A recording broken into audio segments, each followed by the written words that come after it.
இயேசு கிறிஸ்துவும் நானும். இன்றைய வேத வாக்கு யோவான் 19:28. நான் தாகமாய் இருக்கிறேன் என்றார். அன்பானவர்களே, ஆண்டவர் சிலுவை மரத்திலே தொங்கிக் கொண்டிருக்கும் பொழுது தாகமாக இருக்கிறேன் என்றார். அவர் அந்த இரவு முழுதும் பிலாத்துவினிடத்திற்கும் ஏரோதினிடத்திற்கும் இங்கும் அங்குமாக அழைத்து செல்லப்பட்டார். ஒருவேளை அதனாலே அவருடைய தாகம் ஏற்பட்டிருக்கலாம். கெத்செமனே தோட்டத்தில் அவர் ஜெபிக்கும்போது அவருடைய வேர்வை இரத்தத்தின் பெருந்துளியாக விழுந்தது என்று நாம் வாசிக்கின்றோம். அது மட்டுமல்ல, அது ஒரு சரீர பிரகாரமான காரியமாக இருந்தாலும் கூட அவருக்கு நம்மீது நம்மை குறித்து ஒரு தாகம் இருக்கின்றது. நாம் ரட்சிக்கப்பட வேண்டும்.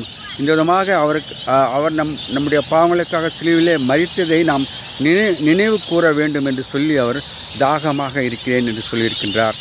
ஆம், நாம் ஆண்டவருடைய தாகத்தை தீர்ப்போமாக.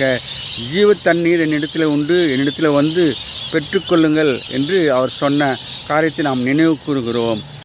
அதன் பின்பு எல்லாம் முடிந்தது என்று இயேசு அறிந்து வேத வாக்கியம் நிறைவேறத்தக்கதாக தாகமாக இருக்கிறேன் என்றார். உன்னை குறித்து தாகமாக இருக்கின்றார். ரட்சிப்பு அடைய வேண்டும் என்று அவர் தாகமாக இருக்கின்றார். அந்த தாகத்தை தீர்க்க நீ வருவாயா? Have a blessed day. God bless you. Give your heart to God and to man. Thanks for watching.